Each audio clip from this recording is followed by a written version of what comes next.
The following is just one of the many stories that I told to show how economic enslavement proliferates violence in the socio-economic reality. This is a story of friendship, a story of betrayal, a story of revenge. This is the story of Festus Shepanga.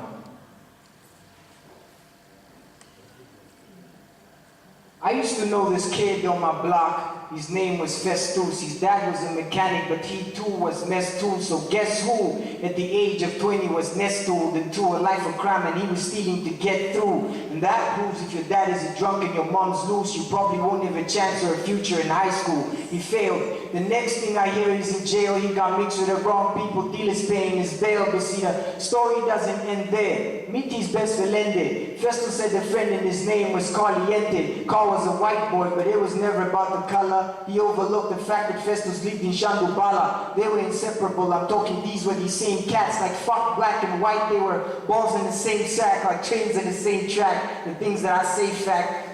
You probably have friends that were destroyed by the same crack that Festus sold close to where the UN Plaza is seen now. Listen to what I'm saying, because this isn't a freestyle. This isn't something I dreamt and wrote down with a black pen. Close to Ochomuise bus stop is a crack den, and that's where he met them, his sinister new friends. One of them suggested they should tie up a loose end, like come introduce him. We'll rob him and shoot him, then bring that white boy. If you don't like it, fuck off then. So Festus agreed that he would bring him the next day.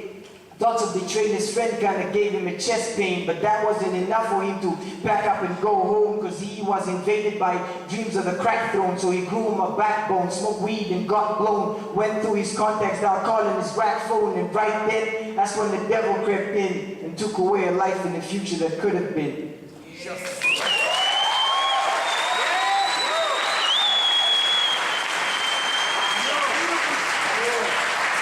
It's hard, man. Mark you, Mark.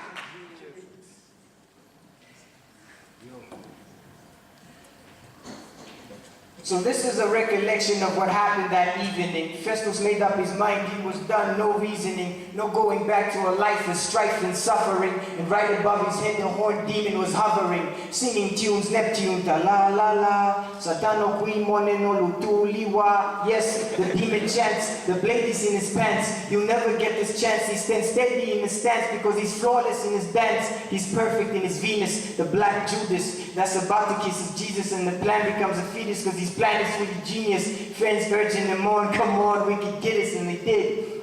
They invited Carl to the bridge, the one close to Nice where a kid called Marty's graffiti. Something about Swapo that was all over the city. You should really take a look if you haven't seen it already. But back to my story. What happened next was really gory. You wouldn't photograph this crime scene, Mrs. Story. The bodies of two people hanging all the way out. Are you probably wondering how the song plays out there in a city that is a mirror of hell? This is for dudes in Van Ahead that simply stuck in a cell. This is for Tony Garusel with a story to tell. The third verse of the track is a tragedies tale.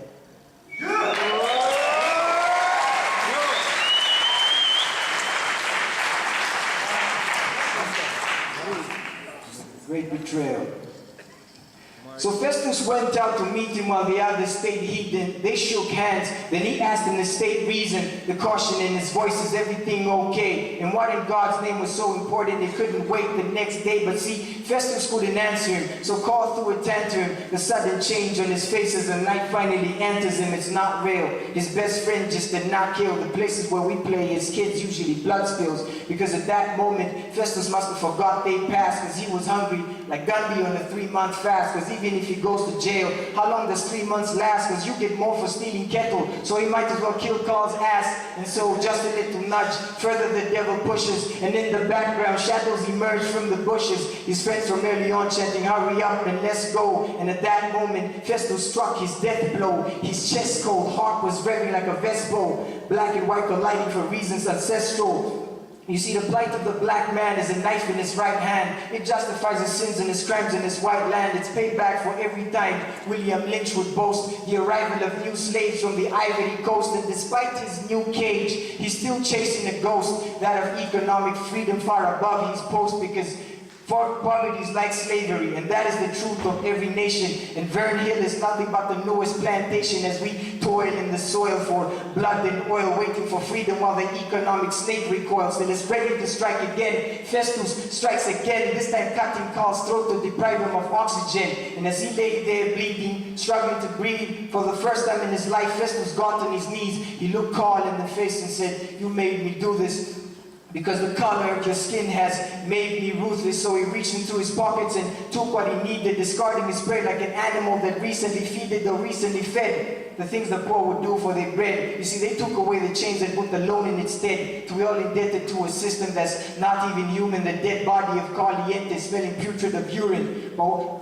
nothing could have prepared Festus for what was happening next, because his new friends turned on him like he wasn't part of the pack. With every blow they fucking gave him, he was losing his breath. End of the story, because that night they beat him to death.